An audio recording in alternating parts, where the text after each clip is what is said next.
Hi అండి, welcome to లేకాస్ recipes.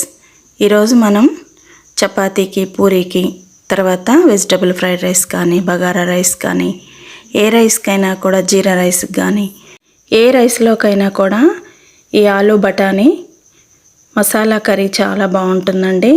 ఇలా ఒకసారి మీరు ట్రై చేయండి. ఇప్పుడు ముందుగా దీనికోసం ఒక కుక్కర్ని తీసుకోవాలి. తీసుకొని అందులోకి 3 టేబుల్ స్పూన్ల ఆయిల్ వేసుకోవాలి.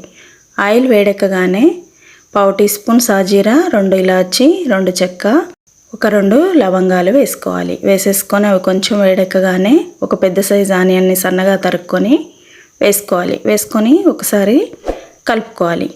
కలుపుకున్న తర్వాత ఇప్పుడు ఇందులోకి 1/2 టీ స్పూన్ పసుపు వేసుకోవాలి. వేసుకున్న తర్వాత ఇంకొక 1/2 టీ స్పూన్ సాల్ట్ వేసుకోవాలి. వేసేసుకొని ఒకసారి మంచిగా కలుపుకోవాలి. ఫ్లేమ్ని సిమ్లోనే పెట్టుకోవాలండి, పెద్ద స్టవ్ కాబట్టి సిమ్లో ఉండాలి. అలా పెట్టుకున్న తర్వాత ఒక 2 పచ్చిమిర్చిని నిలువుగా చీల్చుకొని అవి కూడా అందులో వేసుకోవాలి. వేసుకొని మూత పెట్టుకొని ఒక 5 నిమిషాలు ఫ్రై చేసుకున్న తర్వాత 1 టీ స్పూన్ అల్లం వెల్లుల్లి పేస్ట్ వేసుకోవాలి. వేసేసుకొని ఇలా నిదానంగా కొంచెం సేపు ఫ్రై చేసుకోవాలి. ఇప్పుడు అల్లం వెల్లుల్లి పేస్ట్ ఫ్రై అయిపోయిన తర్వాత ఒక 1/2 కప్పు పచ్చి బఠానీ ఉంటుంది కదండి, అది వేసేసుకోవాలి. వేసేసుకొని ఒకసారి మంచిగా ఫ్రై చేసుకోవాలి. మూత పెట్టుకోవాలండి, సిమ్లో పెట్టుకొని నిదానంగా ఫ్రై చేసుకున్న తర్వాత ఇప్పుడు ఒకసారి బాగా కలుపుకొని, ఆల్రెడీ ఫ్రై అయిపోయింది కదండి, ఇప్పుడు ఇందులోకి కొంచెం కరివేపాకు కూడా వేసుకోవాలి. వేసుకున్న తర్వాత ఒక పెద్ద సైజు టొమాటోని ఇలా 4 ముక్కలుగా కట్ చేసుకొని వేసేసుకోవాలి. వేసుకొని ఇది ఒకసారి బాగా కలుపుకోవాలి. కలుపుకున్న తర్వాత ఇప్పుడు మూత పెట్టుకొని ఒక 5 నిమిషాలు ఫ్రై చేసుకున్న తర్వాత టమాటా అంతా కూడా బాగా మగ్గిపోతుంది. ఇప్పుడు మీడియం సైజ్ ఆలూని ఇలా పెద్ద పెద్ద క్యూబ్స్ లాగా కట్ చేసుకోవాలి. ఇవి ఉడకబెట్టినవి కాదండి, పచ్చివే. ఇలా పొట్టును పీల్చేసుకొని కట్ చేసుకొని అందులో వేసేసుకోవాలి. వేసుకొని ఇప్పుడు ఇదంతా కూడా బాగా ఫ్రై చేసుకోవాలి. చేసేసుకొని మూత పెట్టుకొని ఒక 10 నిమిషాల పాటు నిదానంగా ఆలు అంతా కూడా ఆయిల్లో ఫ్రై అయ్యే వరకు మగ్గించుకోవాలి. అలా మగ్గిపోయిన ఆలుని ఇప్పుడు ఒకసారి బాగా కలుపుకున్న తర్వాత ఇప్పుడు 1 టీ స్పూన్ కారం వేసుకోవాలి. 1/2 టీ స్పూన్ ధనియాల పొడిని వేసుకోవాలి. ఒక 1/2 టీ స్పూన్ గరం మసాలా వేసేసుకొని ఒకసారి బాగా కలుపుకోవాలి.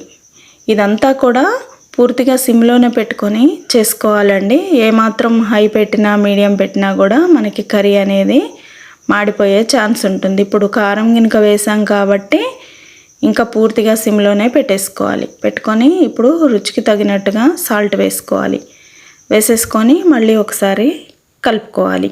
ఇలా కలుపుకొని ఆలుని కొంచెం సేపు ఫ్రై చేసుకున్న తర్వాత ఇప్పుడు ఇందులోకి 3 టేబుల్ స్పూన్లు పెరుగుని వేసుకోవాలండి. మరి బాగా పుల్లటి పెరుగు కాదు, తియ్యటి పెరుగు కాదు, మీడియంగా ఉన్న పెరుగుని వేసుకోవాలి. వేసేసుకుంటే మనకు ఆలుకి ఇదంతా కూడా పెరుగు పులుపు అనేది కొంచెం పట్టేసి ఆలు ఫ్లేవర్ అనేది చాలా బాగుంటుంది అన్నమాట. అందుకోసం పెరుగుని వేసేసుకొని ఒకసారి కలుపుకోవాలి. కలుపుకొని ఇందులోకి 1/2 టీ స్పూన్ కొబ్బరి పొడిని కూడా వేసుకోవాలి.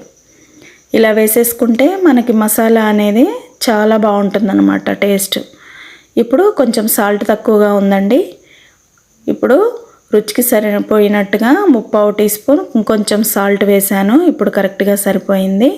ఇలా ఒక 2 నిమిషాల పాటు మంచిగా మూత పెట్టుకొని కర్రీని అంతా కూడా ఇలా మీరు చూసే విధంగా దగ్గరగా అయ్యే వరకు ఫ్రై చేసుకోవాలి. ఇప్పుడు గ్రేవీ చూసారా ఎంత బాగా వచ్చిందో. ఇలా ఎప్పుడైనా కూడా మసాలా కర్రీస్ వండుకునేటప్పుడు మనకి గ్రేవీ అనేది ఎక్కువగా ఉండేలాగా చూసుకోవాలి. అలాగా వేసేసుకున్న తర్వాత ఒక 1/2 గ్లాస్ కన్నా కొంచెం ఎక్కువ, అంటే 1/4 గ్లాస్ వరకు వాటర్ వేసుకోవాలి.